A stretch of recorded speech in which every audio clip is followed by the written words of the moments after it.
Добар ден, добре дојдовте во Е-училница. Се викам Билјана Арстич, оделенски наставник во Основно општинско училиште Браќа Младиновци во Куманово. Денеска присуствувате на часот по општество. Наставна содржина, апарати во домаќинството. Цели на часот да се запознаете со електричните апарати кои ги користиме во домаќинството. Да научите каква функција имаат овие апарати. Да знаете дека само кој знае да ракува треба да ги вклучува електричните апарати. Да научите дека од невнимание може да се случи незгода и да се доведеме во опасност и себе и другите. Кои електрични апарати ги имаме во домот? Во едно домаќинство имаме повеќе електрични апарати кои работат на електрична енергија и многу ни го олеснуваат животот. Еве кои апарати во домаќинството ги поседуваме.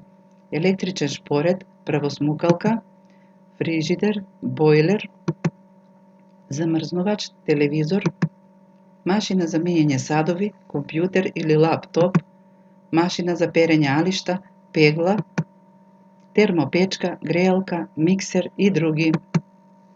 Да ги погледнеме апаратите во домаќинството. Електричен шпоред, фрижидер, машина за садови, машина за алишта. Пегла. Термопечка. Правосмукалка. Лаптоп. Еве уште неколку електрични апарати. Фен за коса. Бойлер.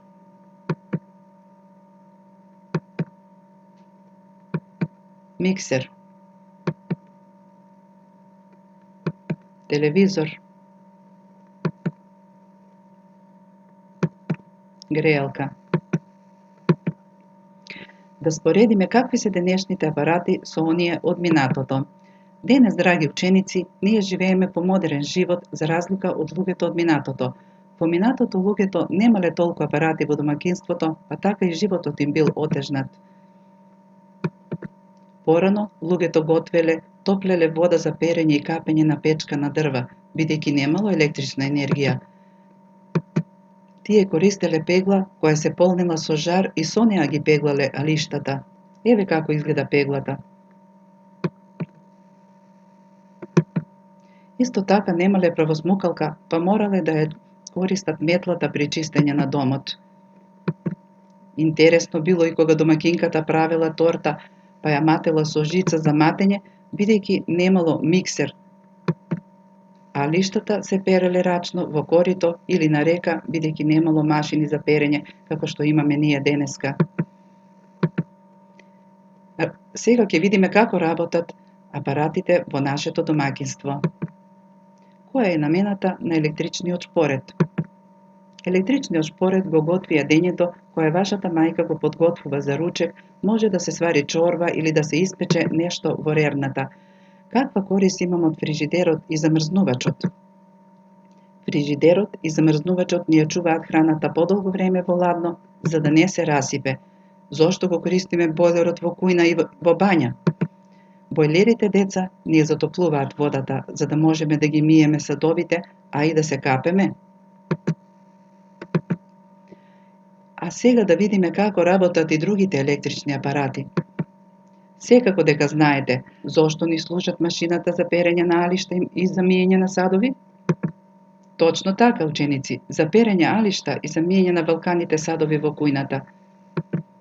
Термопечката или грејалката ги користиме за да го затоплиме домот во студените зимски месеци. Што прави мајката кога алиштата ќе ви бидат изгужвани? Па секако ги пегла со електрична пегла, за да се исправат и да можеме да ги облечеме.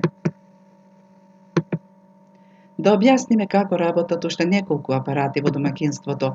Животот денеска не може да се замисли без телевизор, компјутер или лаптоп. Зошто?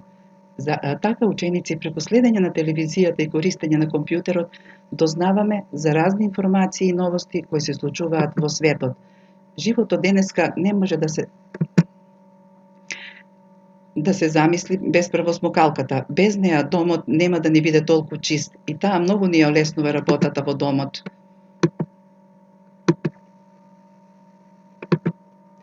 Правилно ракување со електричните апарати. Сега ќе видиме како треба правилно да се ракува со електричните апарати. За да ги користиме електричните апарати, треба да знаеме да ракуваме со нив, во спротивно може да се случи некоја незгода или пожар во домот. Еве неколку примери како може да настане пожар во домот. Со електрични апарати треба да ракуваат само возрастните. Ако постои некој апарат во домот кој не е исправен, најдобро е да се отстрани од употреба. Како можеме да заштедиме електрична енергија? Доколку не го употребуваме некој од електричните апарати, не треба да го оставиме да работи, бидејќи така троши струја. Сигурно, драги ученици, сте слушнале како вашите родители понекогаш велат дека сметката за струја е висока. Затоа ние треба да научиме како да се штеди електрична енергија, па така и ќе плаќаме помали сметки. Разговор за наученото. Доколку внимателно ме следевте, ги збогативте вашите знаења за апаратите во домаќинството. Научивте кои електрични апарати ги имаме во домот. Се запознавте со нивната намена и со тоа дека тие ни го олеснуваат животот со својата работа. Научивте дека децата не смеат да вклучуваат електрични апарати без знаење на родителите. Сигурно слушнавте дека од невнимание може да настане несреќа во домот или опасност од пожар. Задолженија за домашна работа. А сега, драги ученици, земете си ги вашите тетрадки и моливи и во нив треба да нацртате разни електрични апарати кои ги имате во вашиот дом. Тоа нека ви биде вашата домашна работа за наредниот час. Ви благодарам за вниманието и до гледање.